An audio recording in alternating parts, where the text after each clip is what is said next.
دره ادم خیل کې د وسلو جوړولو کاروبار. د خیبر پښتونخوا له مرکز پېښور څخه دره ادم خیل شاوخوا 15 کیلومتره وړاندې د سویل لور ته پرته ده. په دغه ځای کې په یوه مارکیټ کې هر ډول وسلې پلورل کیږي. د دره ادم خیل ځینې ځایي اوسیدونکي د هر ډول وسلو د ترمیم او نوي وسلو په جوړولو کې پوره مهارت لري. د سیمې ځینې ځایي اوسیدونکي له ځانه سره وسلې هم ګرځوي.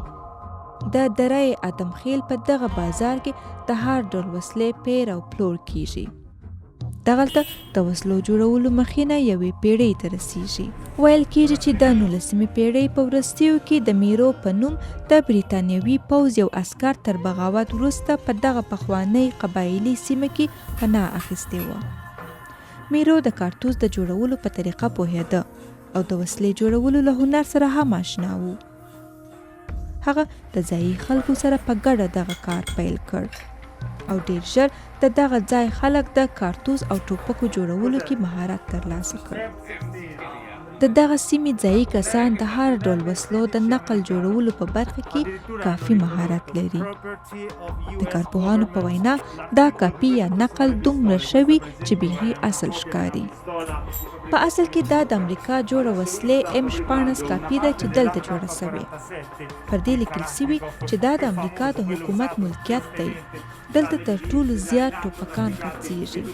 د بیلګې په ډول دا د ترکیې جوړ ټوپک نقل دی. اوس هغه مشهور کلاشینکوف جوړوي چې په ټوله نړۍ کې د ملیشو او وسلوالو قاچاقبرانو له لوري استعمالیږي. دلته د کلاشینکوف کاپي جوړیږي چې چمتو کول یې 4 ورځې وخت نیسي او که چیرې کومه نوې وسله وي نو د هغې مشابه ډول جوړولو باندې 10 ورځې هم لګېدای شي. وړې توفنګچې دلته ډالۍ ګڼل کیږي او تر 15 یورو یوه توفنګچه پیرل کیږي. نن ورځ د دره ادم خیل د وسلو مرکزی بازار د وسلو جوړولو له کبله په سیمه کې یو ځانګړی ځای لري. دلته نه یوازې وسلې جوړیږي بلکې قاچاق سوي وسلې هم پلورل کیږي چې پکښې د افغانستان د میشتو پخوانیو بهرنیو عسکرو عصري وسلې هم شاملې دي. د یوه اټکل له مخې تر 2003 او 2004 کلونو پورې په دره ادم خیل او شاوخوا سیمو کې د وسلې جوړولو 2800 دوکانونه او کوچنۍ فابریکې وې. خو اوس دغه کاروبار ډیر اغیزمن سوی. خو اوس د وسلو جوړولو د فابریکې تر چتر لاندې د وسلو جوړونکو لپاره د اسانتیاو رامنځته کېدو هڅې کیږي. دلته د زیاتره ځایي خلکو روزګار له همدې صنعت سره تړلی. د دره ادم خیل اوسیدونکی شاداب افریدی وایي چې دا یوه قبایلي سیمه ده او وسله ساتل د دوی حق دی. د دې پوښتنې په جواب کې چې آیا طالبان اوس هم له دې ځای وسلې رانیسي، شاداب وایي چې دا اوس د تیر وخت خبره ده.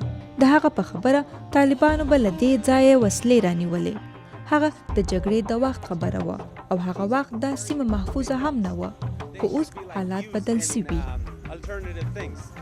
د پاکستان د حکومتي سرچینو د شمیرو له مخې دلته د وسلو جوړولو ماهر شاوخوا 2000 کسان داسې دي چې نه تشویق سوي او نه هم هنر منل سوی دی.